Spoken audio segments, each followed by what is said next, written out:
જય શ્રી રામ બધા મિત્રોને. કેમ છો બધા મજામાં? તો આપણે પહોંચી ગયા હતા અટાણે જુનાગઢ. પહેલો જ વરસાદ આવ્યો હતો ને મેં કીધું રખડીએ આવી. અને આપણે રોકાયા હે મીણા માતા આશ્રમ, જે શેરનાથ બાપુની બાજુમાં આવેલું છે. અને આ આશ્રમ હે માતૃશ્રી મીણા માતાનો આશ્રમ, ભવનાથ જુનાગઢમાં આવેલું છે આશ્રમ. તો ચાલો હવે આપણે આશ્રમ જોઈએ.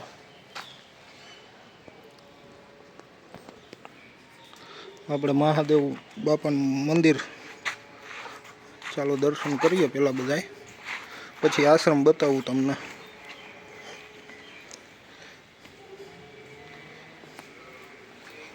હાલો દર્શન કરી લેજો બધાય.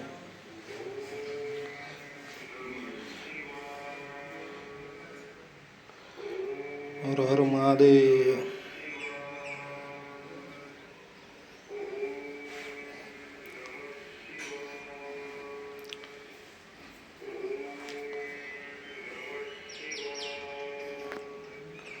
આ મંદિર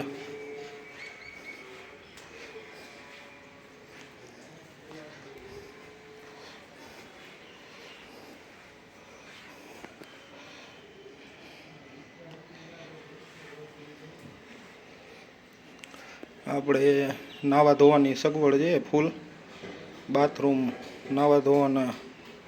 ને આપણે મીણા માતા આશ્રમ ભવનાથ જુનાગઢમાં અમે અત્યારે અહીંયા જ રોકાણા હોય. આ બેનર જોવો, માતૃશ્રી મીણા માતા આશ્રમ ભવનાથ જુનાગઢ. રહેવા ઉતરવા માટે રૂમ બનાવવા હોવાથી આપ સર્વ ધર્મ પ્રેમી જનતાને બાંધકામ માટે ઉદાર હાથે ફાળો આપવા નમ્ર વિનંતી. અને આ 1 લાખ ઉપરાંત દાન આપનાર દાતાશ્રીઓના નામ લખવામાં આવશે. આમાં રૂમમાં ફાળો કરનાર નામ ઉપર લખવામાં આવશે. ઉત્તરા રૂમ બાંધકામ પથ્થર, સિમેન્ટ, લોખંડ, રેતી, કાંકરી વગેરે મટીરિયલ સ્વીકારવામાં આવશે. તો જે કોઈને દાન કરવું હોય એ આપણે અહીંયા મીણા માતા આશ્રમ, બહુ મોટી જગ્યા નથી, નાની છે, આપણે મીડિયમ માણસો માટે હાલે. ને આ બાજુમાં દેખાય એ શેરનાથ બાપુનું આશ્રમ. આ જોઈ લ્યો તમે, આ આદેશ લખ્યું એ શેરનાથ બાપુનું આશ્રમ. અને એની સામે જે આપણે ખોડિયાર રાસ મંડળ રાજકોટ, લેવા પટેલ સમાજની વાડી. તમારે આ આશ્રમે આવવું હોય તો વાણંદવારી શેરીમાંથી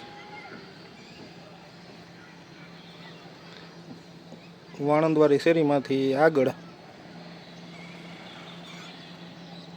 આપણે ખોડિયાર રાસ મંડળ ચેરિટેબલ ટ્રસ્ટ રાજકોટ, એની એક્ઝેક્ટ સામે જ છે આ આશ્રમ, મીણા માતા આશ્રમ.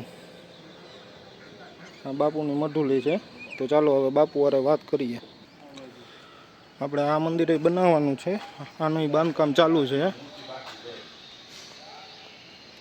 આમાં મૂર્તિની પ્રાણ પ્રતિષ્ઠા કરવાની છે ને કામ અધૂરું છે. તો જે કોઈ મિત્રોને જેટલો બને એટલો ફાળો આપવા નમ્ર વિનંતી. જુનાગઢ ભવનાથ મીણા માતા આશ્રમ. મેં 3-4 જણા આવ્યા હતા ફરવા. આ બાપુનું આશ્રમ ને આપણે બાપુ. તો ચાલો હવે બાપુની મુલાકાત કરીએ. નમો નારાયણ.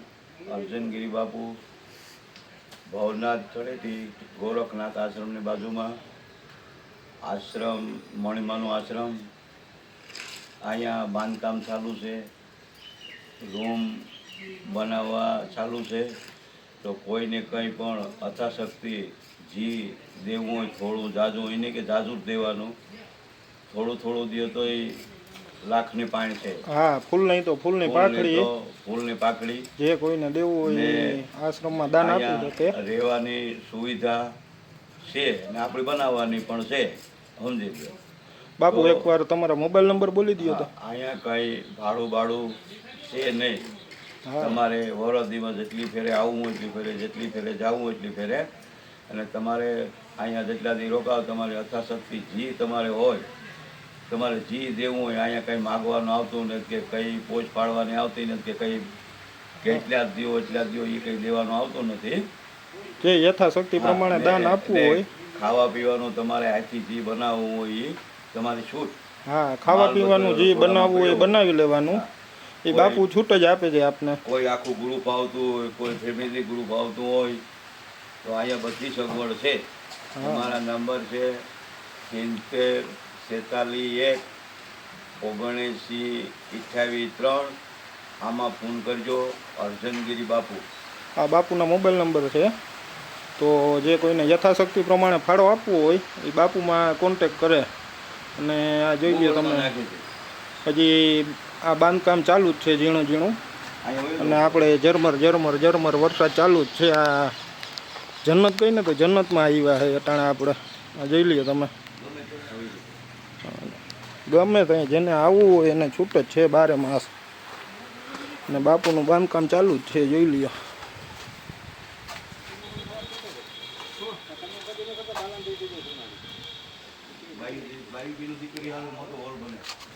આ આપણે બેનું દીકરીઓ હાટું મોટો હોલ બને છે. તો એના માટે વ્યવસ્થા છે અહીંયા બેનું દીકરીઓ માટે.